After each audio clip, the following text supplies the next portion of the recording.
Hello friends, हमारे YouTube channel safety ज्ञान में आपका स्वागत है। आज का हमारा टॉपिक है how to become as qualified safety officer in India. आज के इस ट्रेनिंग सेशन के दौरान हम डिटेल्स में डिस्कस करेंगे कि इंडिया में एक क्वालिफाइड सेफ्टी ऑफिसर कैसे बने।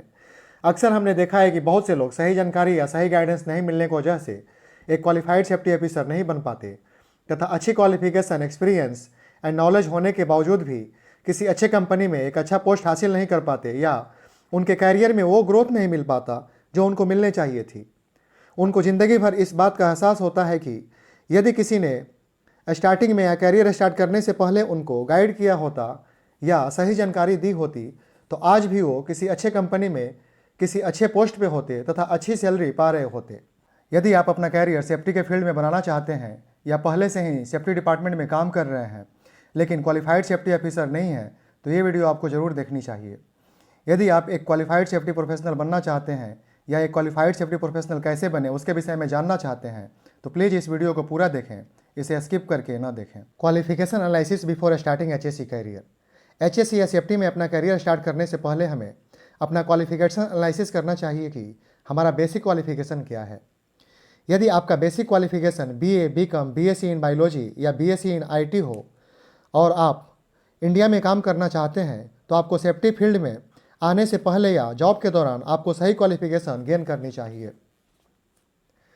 यदि आपका बेसिक क्वालिफिकेशन 10+2 या एचएससी है और आप इंडिया में काम करना चाहते हैं तो आपको सेफ्टी फील्ड में आने से पहले या जॉब के दौरान आपको सही क्वालिफिकेशन गेन करना चाहिए। यदि आपका बेसिक क्वालिफिकेशन 10th है या एसएससी है और आप इंडिया में काम करना चाहते हैं तो आपको सेफ्टी फील्ड में आने से पहले या जॉब के दौरान सही क्वालिफिकेशन गेन करनी चाहिए।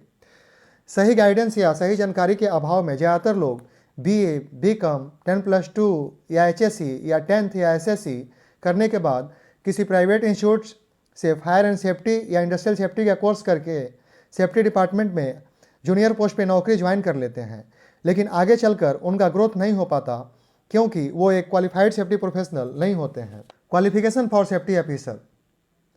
अब हम इंडिया में काम करने के लिए एक क्वालिफाइड सेफ्टी ऑफिसर के पास कौन सा क्वालिफिकेशन होना चाहिए उसके विषय में डिस्कस करेंगे। As per factory act 1948 section 40B and factory rule, एक qualified safety professional DG FASLI या स्टेट गवर्नमेंट यानी स्टेट टेक्निकल बोर्ड के द्वारा रिकॉग्नाइज्ड या अप्रूव्ड कॉलेज या इंस्टीट्यूट से डिग्री या डिप्लोमा इन इंडस्ट्रियल सेफ्टी होना चाहिए। अगले वीडियो यानी इस वीडियो के पार्ट 2 में हम BTech, MTech in safety, industrial safety के विषय में डिस्कस करेंगे। Basic qualification for admission in industrial safety.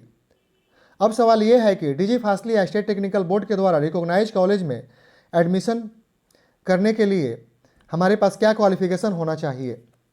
यदि आप बीटेक हो तथा आपके पास 2 इयर्स का एक्सपीरियंस है तो आप एडमिशन के लिए अप्लाई कर सकते हैं।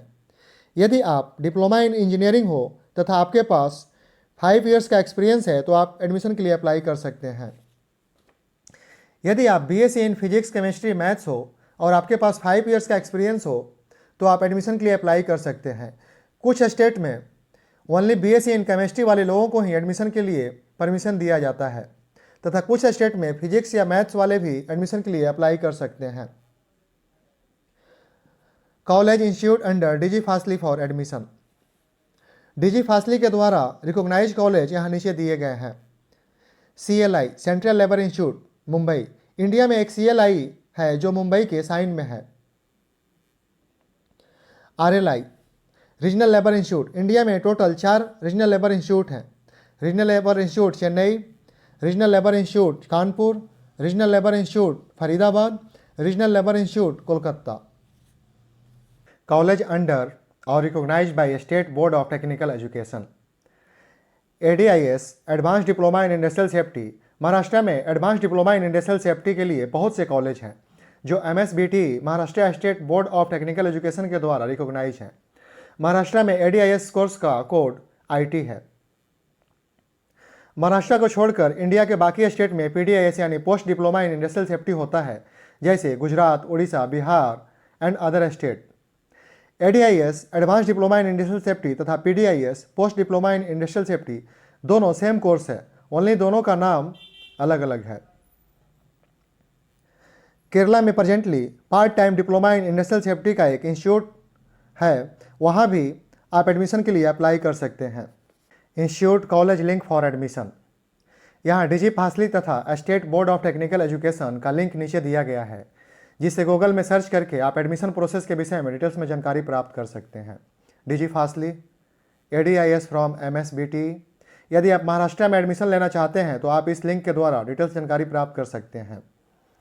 PDIS from Gujarat, PDIS from Orissa. यदि आप किसी अदर स्टेट में एडमिशन लेना चाहते हैं तो आप वहाँ के state board of technical education के वेबसाइट पर जाकर एडमिशन प्रोसेस के विषय में तथा कॉलेज के डिटेल्स के विषय में जानकारी प्राप्त कर सकते हैं। यदि आप केरला से डिप्लोमा इन इंडस्ट्रियल सेफ्टी करना चाहते हैं तो आप part time diploma in industrial safety में एडमिशन ले सकते हैं। आप इस लिंक के द्वारा एडमिशन प्रोसेस के विषय में डिटेल्स प्राप्त कर सकते हैं। यदि आप अभी डिस्कस किए गए क्वालिफिकेशन को पूरा कर लेते हैं तो as per factory act 1948, 40B and factory rule आप एक क्वालिफाइड सेफ्टी ऑफिसर बन जाएंगे तथा आप किसी भी इंडियन गवर्नमेंट कंपनी जैसे IOCL, HPCL, NTPC, EIA related projects में तथा अन्य किसी प्रोसेस प्लांट या कंपनी के अंडर में as a lead safety officer या की पोजीशन में काम कर सकते हैं। अभी इस वीडियो के पार्ट 2 में हम diploma in industrial safety from recognised institute and college का क्या क्या सिलेबस होता है तथा सक्सेसफुली पास होने के लिए उसकी तैयारी कैसी करनी चाहिए के विषय में डिस्कस करेंगे। उम्मीद करता हूं कि ये वीडियो आपको पसंद आया होगा। यदि ये वीडियो आपको पसंद आया हो तो हमारे चैनल को सब्सक्राइब करें, बेल आइकन को दबाएं, कमेंट करें। यदि सेफ्टी से रिलेटेड किसी अन्य टॉपिक पे जानकारी चाहिए तो वो भी कमेंट में लिखें, हम आपके लिए उस टॉपिक पे वीडियो बनाएंगे। प्लीज़ इस वीडियो को शेयर करना ना भूलें। Thank you for watching and your support.